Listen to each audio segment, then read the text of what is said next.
prepare seu coração para uma palavra que pode mudar o rumo de sua vida, pois tenho certeza que Deus irá falar contigo.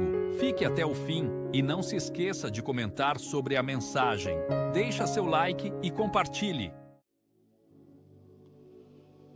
2 Coríntios, capítulo 2, versículo 14, diz assim: graças, porém, a Deus que em Cristo sempre nos conduz ao triunfo e por meio de nós manifesta em todo lugar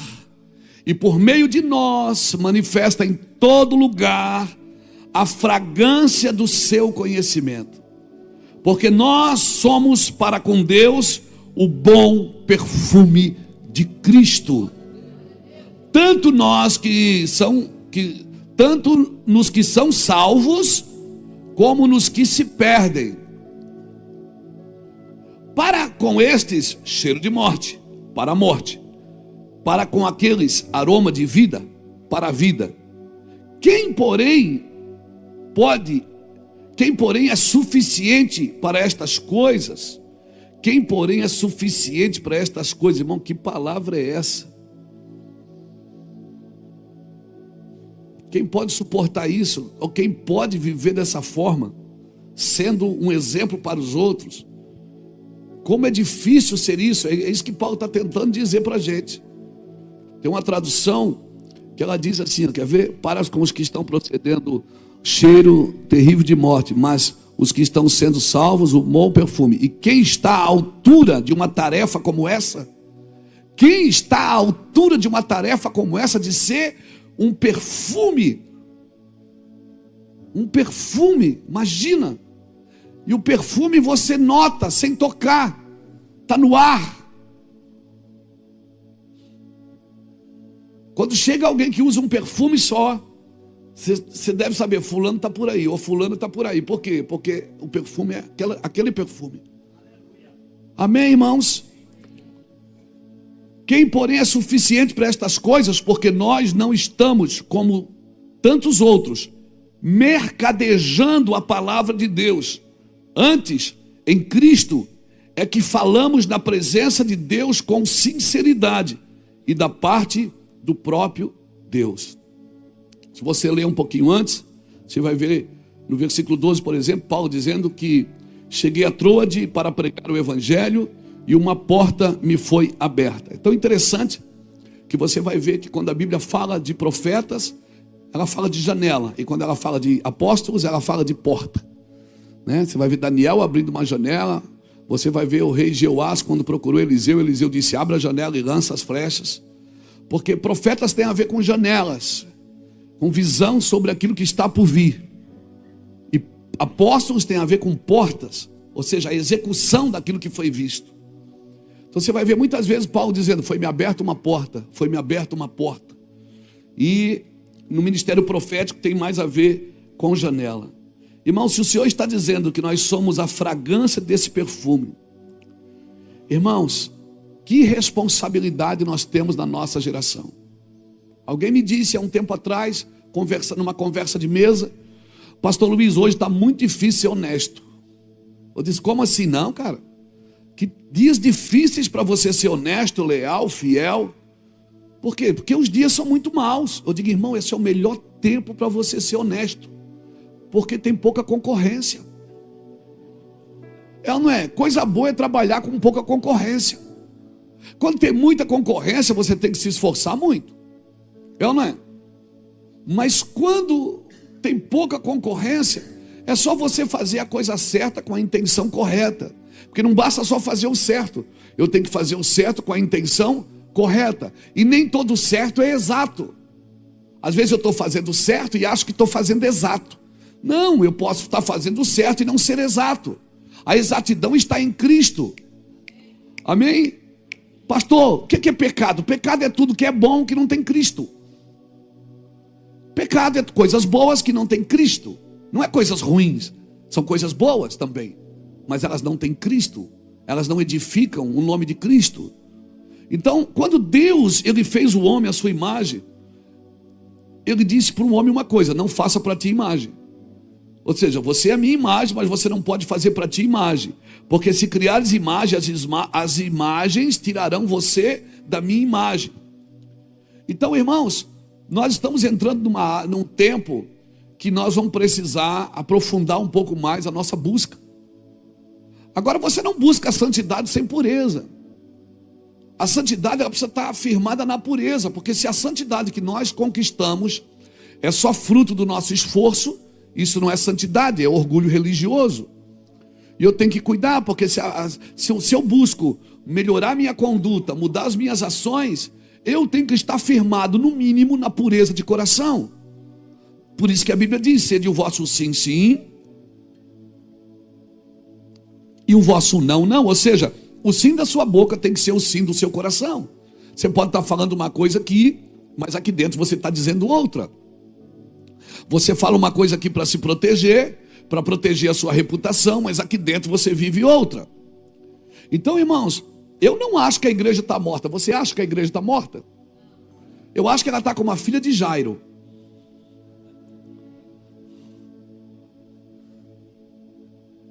Ela está esperando Jesus chegar. Não é? Ela está esperando Jesus chegar para tudo que é emotivo. Porque tinha um monte de gente chorando na porta da casa de Jairo. As carpideiras que eram pagas para chorar. Você acha que é pouco cobrar para pregar? Tinha gente que era pago para chorar, irmão.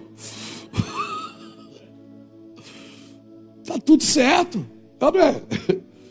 Jesus parou com toda aquela emoção, porque Jesus está levantando uma geração. Vocês já me viram pregar sobre isso? Eu não vou pregar sobre isso. Mas quando Jesus está indo em Marcos capítulo 5, na casa de Jairo, ele foi procurado por Jairo, o chefe da sinagoga. E para Jairo foi terrível, porque Jairo era chefe da sinagoga, ele estava quebrando todos os paradigmas da religiosidade que ele vivia, para levar Jesus na casa dele. E no caminho ele encontra uma mulher que há 12 anos tinha um fluxo de sangue. Uma mulher que já tinha gastado tudo que tinha, estava sangrando nas ruas. E é incrível porque a menina tinha 12 anos. E a mulher tinha 12 anos, uma enfermidade. E aí eu aprendo o que aqui? Que tem uma geração que Jesus está curando e tem uma geração que Jesus está levantando. 12 fala de governo. Tem um governo que ele está curando, que está sangrando nas ruas, que já padeceu na mão de muitos. Um governo que já padeceu na mão de muitos. Uma igreja que já sofreu, ela está sangrando. Ela está sangrando justamente aonde? No órgão genital, no lugar de gerar. É uma igreja que não gera mais, por isso que ela tem que estar inventando moda. Ela tem que dar lenço ungido para alguém, água ungida para alguém. Ela tem que estar criando subterfúgio, porque ela não está gerando mais filho. E Jesus passou, agora essa igreja, Jesus não vai a ela. É ela que tem que ir a Jesus. Porque ela já conhece a verdade. Ela já foi estabelecida num princípio de verdade. Talvez essa igreja seja a nossa geração, dos cinquentões, dos sessentões, dos quarentões. É a geração que Jesus não vai até você, você que tem que ir até ele. Você tem que se levantar e dizer: eu vou tocar ele, eu vou ser curada. E é interessante que ela tocou justamente aonde? Na orla do seu manto. Quem já viu um talite de judeu? O talite, ele tem aquele cordãozinho azul e branco, enroladinho. Sabe o que é que Deus mandou Moisés fazer o manto do sacerdote e botar o cordão azul para dizer o quê? Deus mandou para dizer o quê? Porque todas as vezes que olhar para o cordão, lembrareis da minha palavra, dos meus mandamentos e dos meus estatutos. Está onde isso? Números capítulo 15, versículo, está na Bíblia. 37, 38, está por ali. Então quando aquela mulher tocou em Jesus, ela tocou aonde? Ela tocou na orla do seu manto, ela tocou naquele cordão.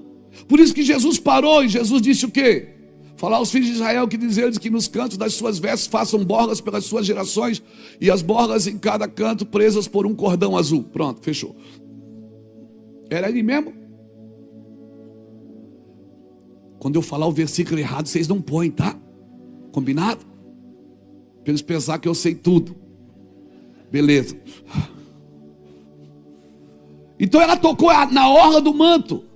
Por isso que Jesus parou e disse: alguém me tocou. Por quê? Por que alguém me tocou? Porque ele sabia que alguém puxou aquele cordão.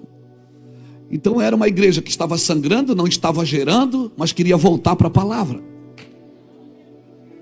Era uma igreja que quer voltar para a palavra. Ainda dá tempo. Cutuca alguém que está perto de você, principalmente se você perceber que tem mais de 40, e diga assim: está na hora de voltar para a palavra.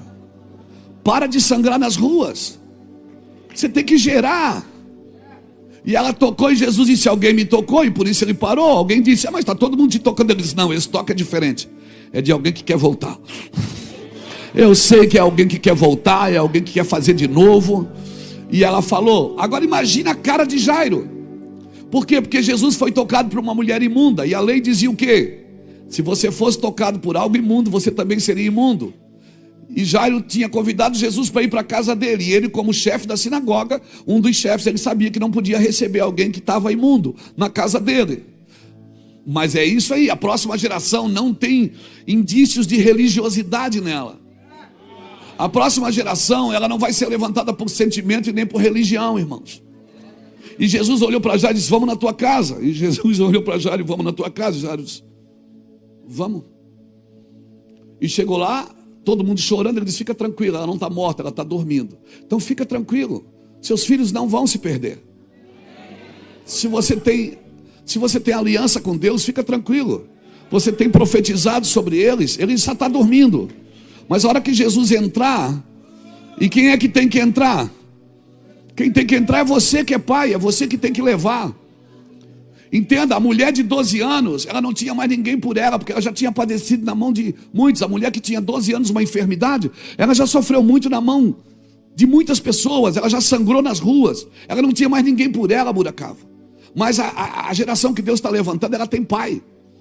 Um pai que vai a Jesus e diz: vamos na minha casa, vem comigo, a minha filha está doente, vamos comigo. Então eu oro por uma geração de pais, homens sadios, homens que vão exalar o bom perfume de Cristo. Amém? Amém? Agora só nós não podemos aplaudir aquilo que nós temos que sacrificar em nós.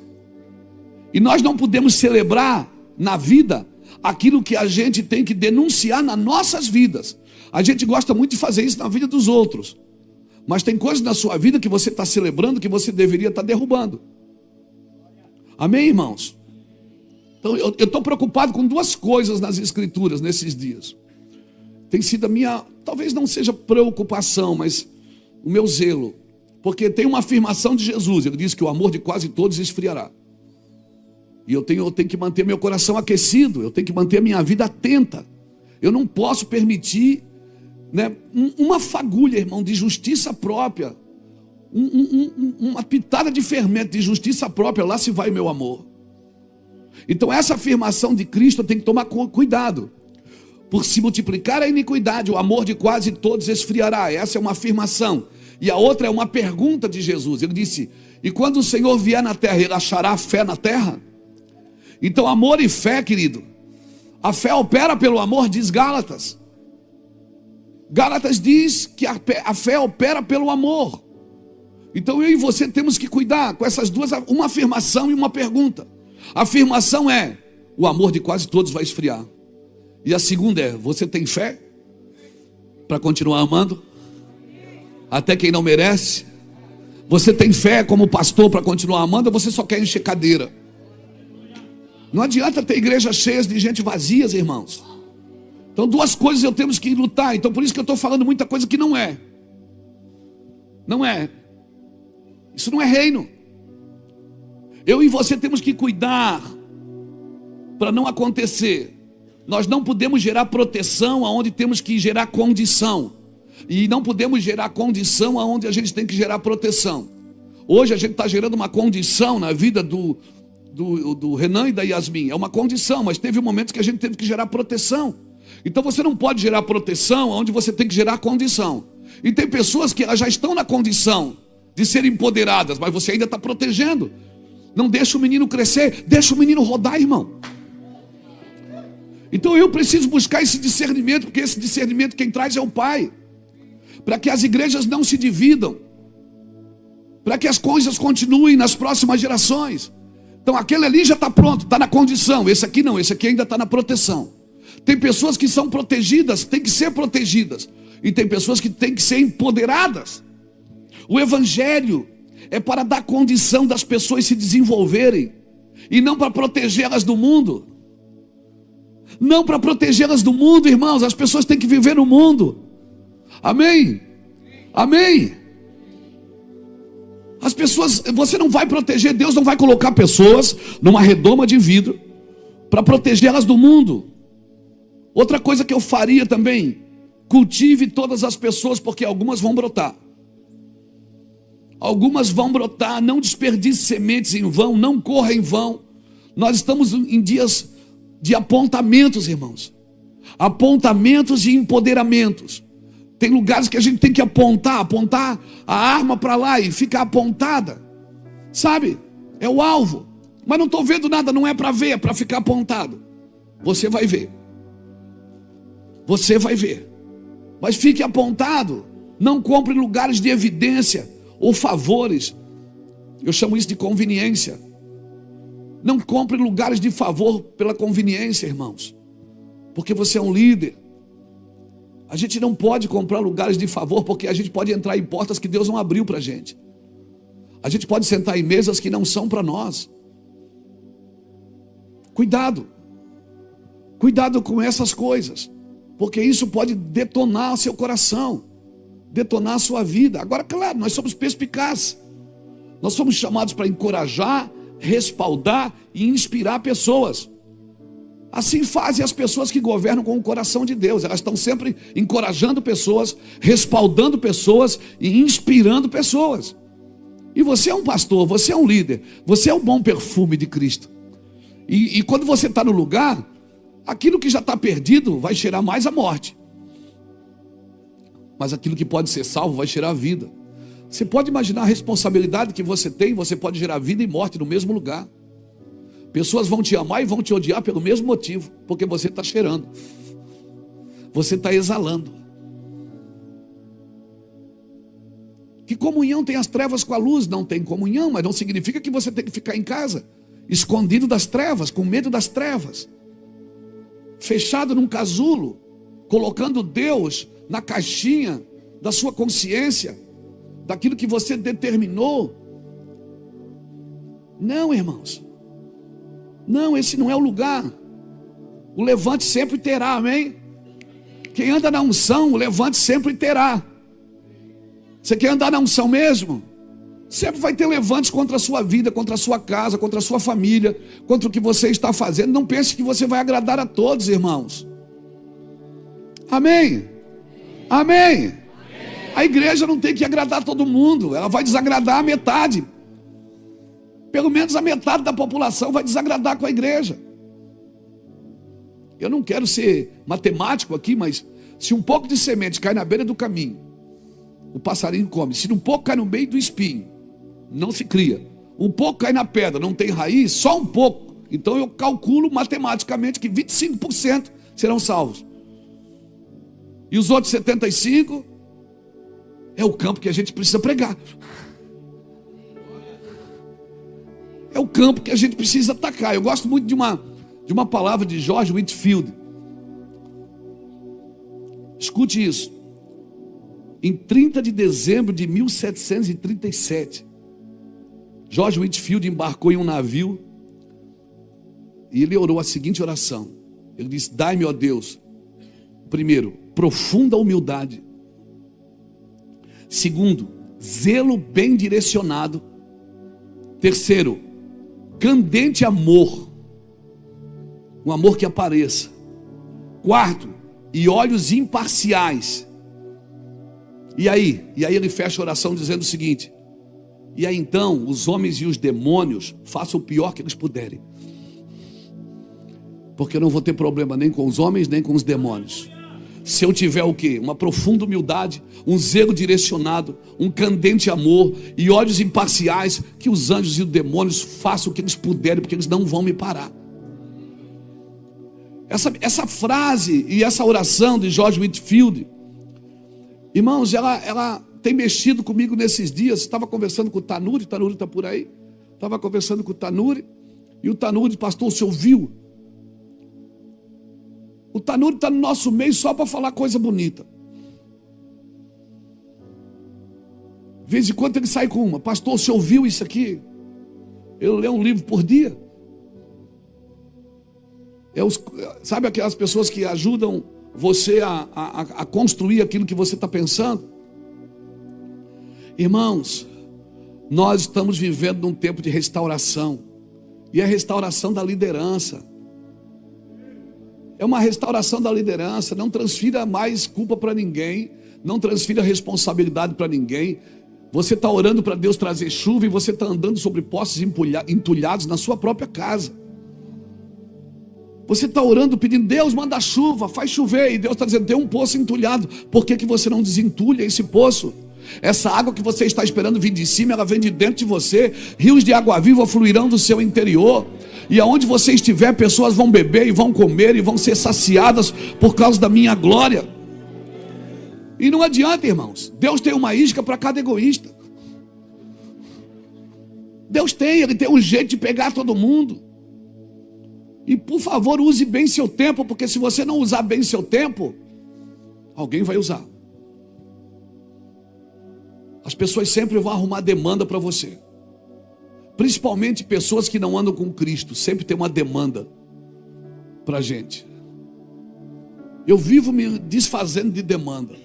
Quem anda com Cristo não cria demandas para a igreja, irmãos. Quem anda com Cristo está passando luta, está passando guerra, mas vai dando glória a Deus e vai passando e sabe que está aprendendo algo. Amém? Discernir o corpo de Cristo é um sinal de vida ou morte para você nos próximos dias. Amém?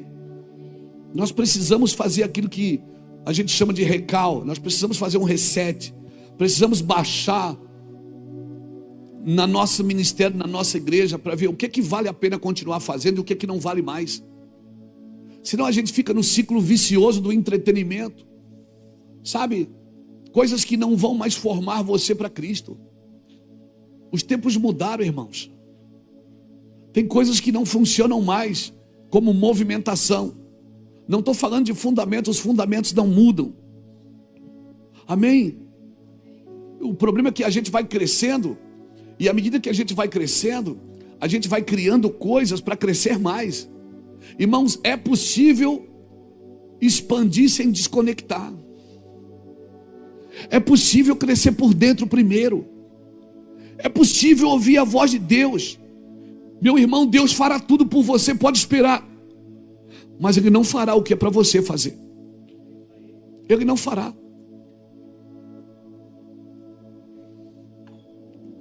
Se não frases como essa: buscai ao Senhor enquanto se pode achar, não existiram nas Escrituras. Tem uma busca que é minha, tem uma entrega que é minha. Ah, pastor, mas é difícil, porque o mundo não leva a igreja a sério. O mundo só vai levar a igreja a sério se a igreja levar Deus a sério. O mundo só vai reconhecer a igreja que as pessoas vão entrar lá e vão cair. E quando elas vierem na frente, elas não vão suportar a glória. E quando ela estiver conversando com você, ela vai ser cheia de unção. Porque você não vai olhar para ela e vai ver primeiro o defeito, você vai ver a qualidade. Você vai ver o espírito e não a alma. Alguém precisa acessar o espírito das pessoas para que elas sejam livres da alma. Mas a gente tem hábito de primeiro condenar o corpo e a alma e depois querer salvar ela. Quando o meu Jesus, ele é morto do lado de 2 ladrões, irmãos. De 2 ladrões. Mas a igreja, enquanto ela tentar aprender com o mundo, a igreja, irmãos, ela não necessita aprender com as demandas deste mundo. A igreja aprende com Cristo. O perfume que você tem que exalar não está no duty free. O perfume que você tem que exalar está em Cristo.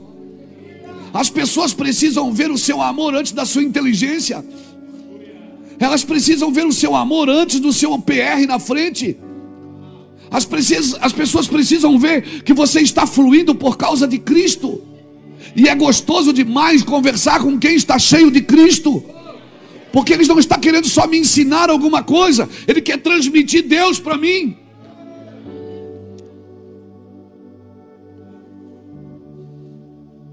Nós precisamos disso, irmãos. Cutuca a pessoa que está do seu lado e diga para ela: o bom perfume. Você carrega o bom perfume. Diga: nós somos o bom perfume de Cristo. Para quem é salvo, nós somos vida. E para quem não quer ser salvo, nós somos morte.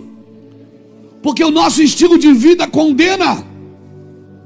A vida errônea não é... Você não precisa enfiar o dedo na cara de ninguém. Você não precisa condenar ninguém, apontar o dedo para ninguém.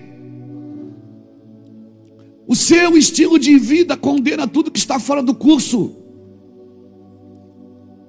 Às vezes eu vejo líderes, irmãos, pastores, que eles gostam de ser servidos e honrados, mas eles não permitem ser ajudados.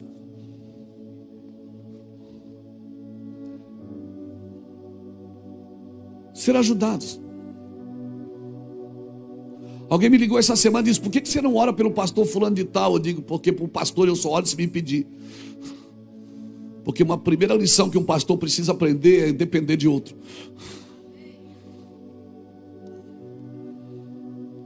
Mas a gente se comporta como se a gente não precisasse de ajuda.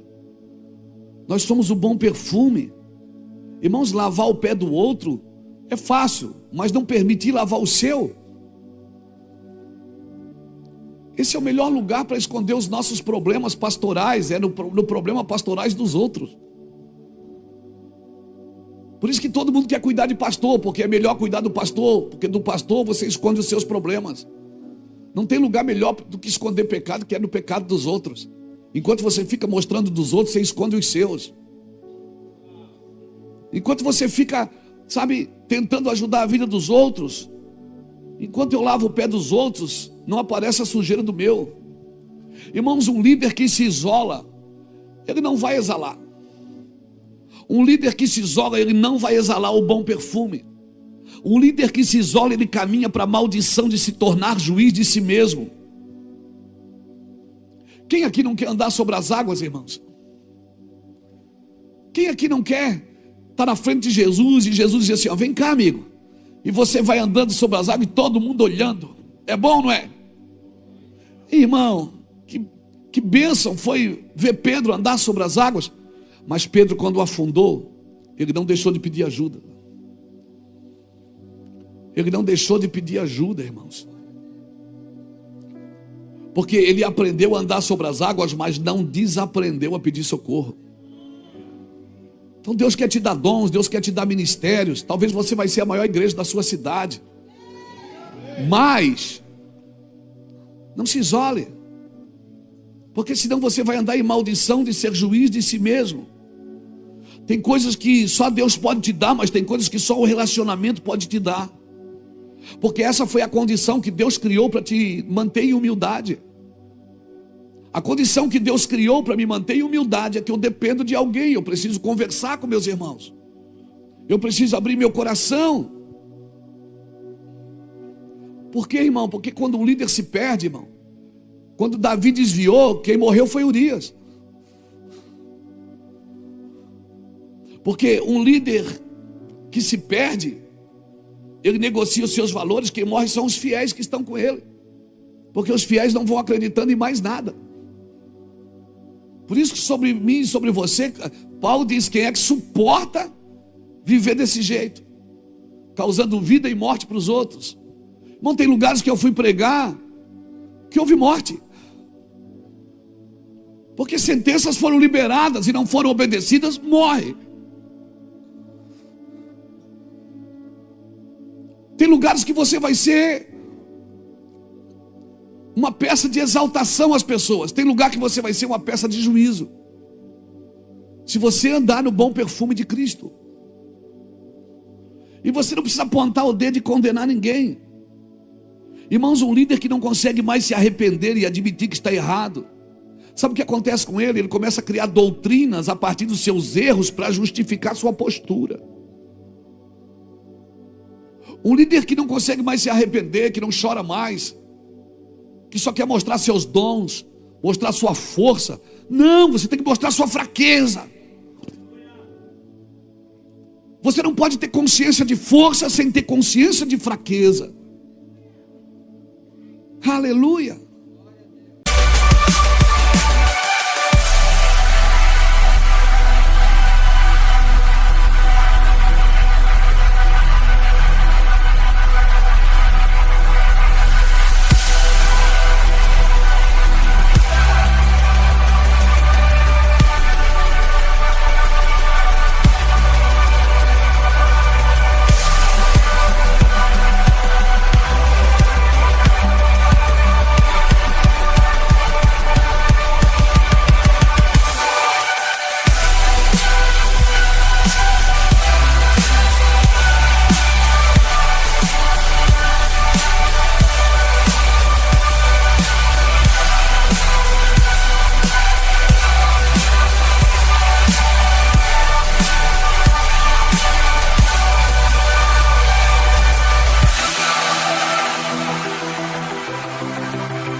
Eu fui pregar numa conferência ontem. Meu Deus, irmãos. Todd White, Hadi Baker, Steve Jacobs, Tel Hayashi, eu, Subirá, Daniel Colenda, só dinossauro. E eu estava lá no camarim, comendo uma coisinha, o pessoal disse, daqui a meia hora o senhor entra. Eu digo, eu já quero descer. Não precisa, o senhor vai entrar só daqui a meia hora. Eu disse, não, eu quero ir lá, eu quero sentir. Eu quero sentir o ambiente, eu quero receber, eu quero dar uma chapadinha. Porque nós não fomos chamados só para dar, nós fomos chamados para receber, irmãos. Mas tem gente que quando só quer dar. Não, irmão, te joga no chão e vai receber. Te humilha. Só quer dar. Acha que está sempre pronto. Aí chega na segunda-feira, está morto. Por quê? Porque ele volta para a sua realidade e vê que a sua realidade não está no mesmo lugar que ele gostaria que estivesse quando ele está na unção. É na hora da unção que você se joga no chão, irmão. É no lugar de proteção, onde tem outros pastores, onde tem uma igreja, que você pode dobrar o joelho e dizer, eu pequei contra o Senhor, me ajude. Um líder que não consegue mais se arrepender e admitir que está errado, ele vai criando doutrinas para justificar sua postura. Irmão, a gente tem que aprender a andar em lugares públicos com a mesma humildade que nós tínhamos quando andávamos no anonimato. Amém, irmãos? Mas eu estou numa crise. Irmão, o lugar de profeta não é na caverna. Um profeta que se intoca na caverna, ele está dizendo que ele não concorda com o que Deus está fazendo. Quando Elias foi para a caverna, Deus foi atrás e disse, o que você está fazendo aí? Quem te trouxe para cá? Eu estou sozinho. Está sozinho, coisa nenhuma, deixa de ser menino. Pensa que é só você, pensa que é a última Coca-Cola do deserto, pensa que é a última bolacha do pacote, pensa que é o mais santo da igreja. Não, mas só sobrou eu. Tem 7.000, rapaz. Tem uma congregação com 7.000 que não se dobraram. Você está pensando o quê? Volta pelo teu caminho, volta. Te dei uma comida para você comer, não foi para se esconder. O que é que eu faço? Vai orar, mandar chuva, abençoar o povo. Mas o povo não merece. Não é você que decide se merece ou não. Quem decide sou eu. Não, mas o povo não merece. O povo é o juízo de Deus. Não, é eu que decido quem come e quem não come. Não é você. Você só abre a boca e fala. Nós queremos ser mais justos do que Deus. Nós queremos ser mais santos do que Deus. Nós queremos ser melhores do que Deus. Deus deveria congregar comigo para aprender sobre doutrina. Deus vai ficar fora da ceia na segunda-feira, porque Ele não está de acordo com a doutrina que eu prego. E Deus está dizendo, você é doido. Mas eu vim para cá porque eu estou escondido. E Deus diz, quem mandou?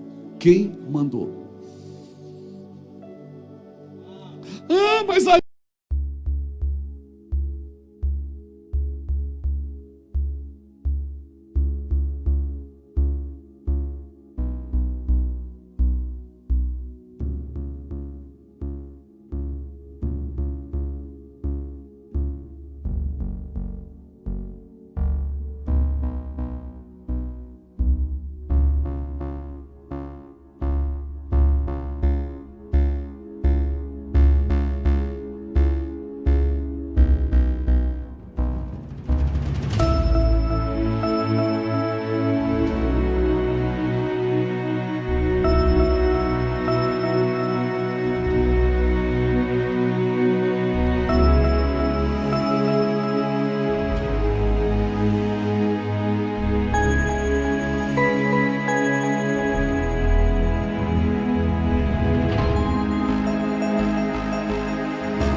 Ah, mas uma mão. Ah, mas o irmão. Ô irmão, que igreja fraca. E sabe o que me assusta? Que nos últimos dias ele vai levantar o profeta Elias.